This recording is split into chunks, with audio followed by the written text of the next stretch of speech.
Hey guys, welcome to James 2. What? The Amplified Version.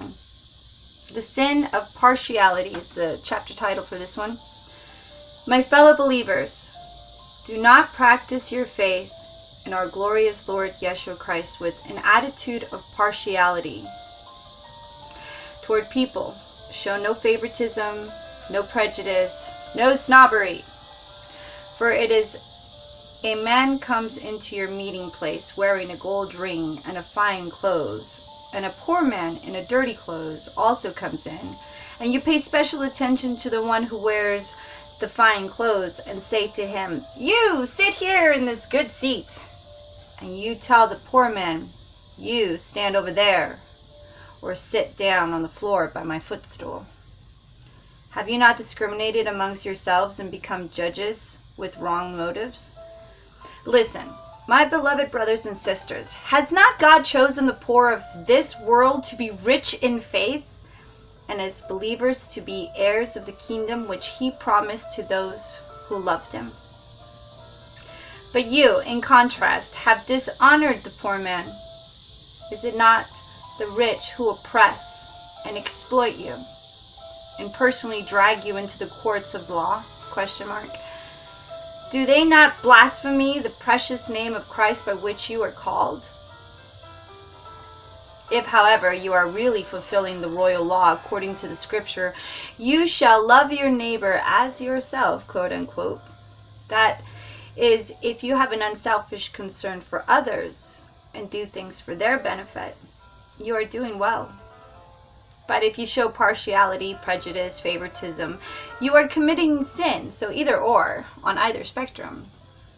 You are committing sin and are convicted by the law as offenders. For whosoever keeps the whole law but stumbles in one point, he has become guilty of breaking all of it.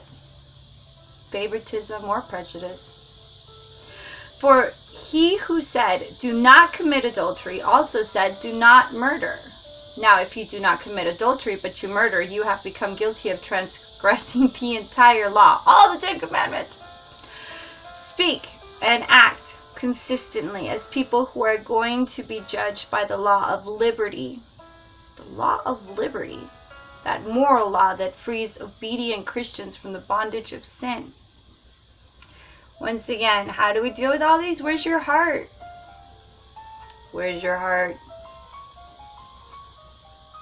Is it for the Father's kingdom? Are you building up your own kingdom to reside in that beautiful community of Christ, or something else? For judgment will be merciless to one who has shown no mercy. But to the one who has shown mercy, mercy triumphs victoriously over judgment. Here I have to pause and say, how many times have you judged and been shown mercy and been humbled by that? So this definite statement here that judgment will be merciless to one who has shown no mercy, but to the one who has shown mercy, mercy triumphs victoriously over judgment, is not entirely such a concrete statement, because, I mean, how many times in your life have you been humbled by others' mercy when you had none? Just saying. Faith and works. Chapter title. What is the benefit, my fellow believers, if someone claims to have faith but has no good works as evidence? They're all talk, but on their faces anxiety and stress. And their body is breaking down, like their spirit life is breaking down. They can't be still with the Father. They have no faith and confidence in the Father. They may speak it, but their words and actions show different. Can that kind of faith save him or her? No, a mere claim of faith is not sufficient. Genuine faith produces good works. It's a smile on someone's face. It's the ability as simple as being able to breathe all the way in and all the way out. Just being able to look around and have your eyes rest on a pool of water and be content in the beauty in it. Or on a flower. or just the sound of the cicadas, depending on where you're at. If a brother or sister is without adequate clothing and lacks enough food for each day, and one of you says to them, "Go in peace with my blessings, keep warm and feed yourselves," but he does not give them the necessities for the body, what good does that do?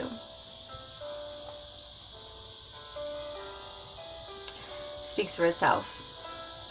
So too faith, if it does not have works or to back it up, is by itself dead, inappropriate, and ineffective. If your spirit isn't at peace, then how strong is your faith? And yes, that is within the storm too. But someone may say, "You claim to have faith, and I have good works. Show me your alleged faith without the works if you can, and I will show you my faith by my works, that is, by what I do." You believe that God is one. You do well to believe that. The demons also believe that, and shudder and bristle in awe-filled terror. They have seen his wrath. But are you willing to recognize, you foolish, spiritually shallow person, that faith without good works is useless? Was our father Abraham not shown to be justified by works of obedience, which expressed his faith, when he offered Isaac his son on the altar as a sacrifice to God? You see that his faith was working together with his works, and as a result of the works, his faith was completed, reaching its maturity when he expressed his faith through obedience.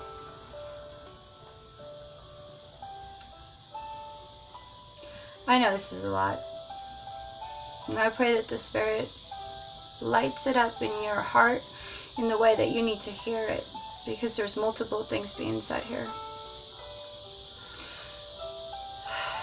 But we are here for the scripture alone. The study sessions will be in other ones.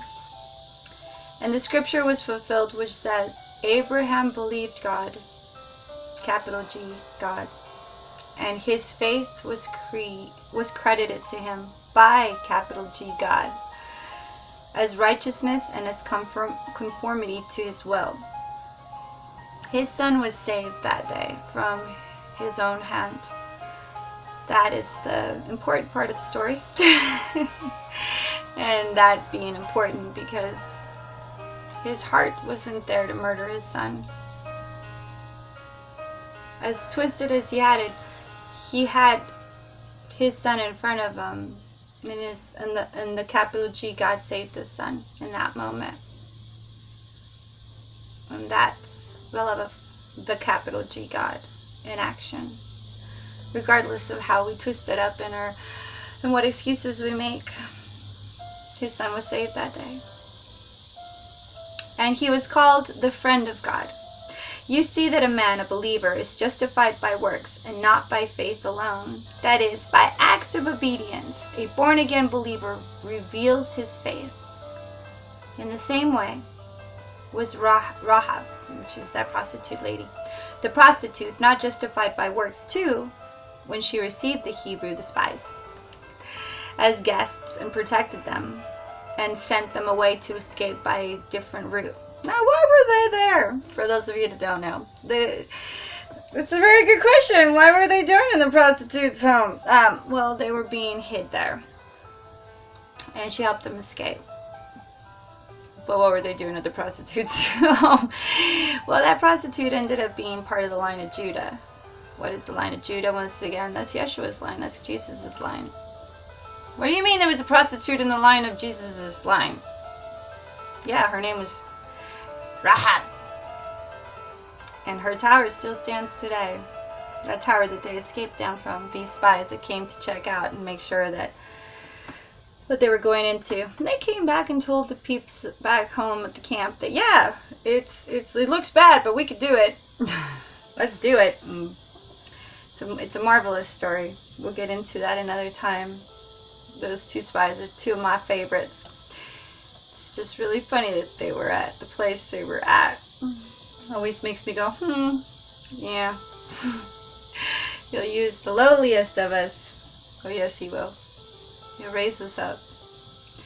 For just as the human body without the spirit is dead, so faith without works of obedience is also dead. What does obedience say to me?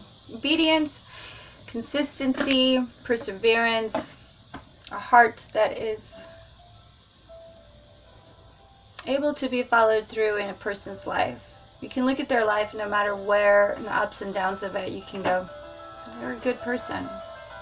Through it all, they were always a good person. I think that's the type of hearts the Father uses. And those are the type of hearts that build up in obedience and a perseverance and a consistency in their life, regardless of what it goes through. The consistent heart is there, the heart of the Father. So no matter what the world sees you as, keep your heart and you'll be okay. Okay, that was James 2. Now I'm off to work. I love you guys. Bye.